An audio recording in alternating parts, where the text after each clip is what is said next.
Okay, so this is the second part of the video I'm recording.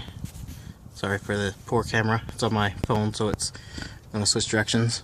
But I don't have any clay at all in my drive shaft.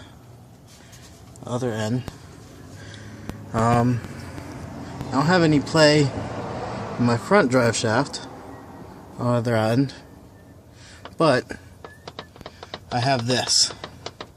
And it definitely sounds like it's coming from my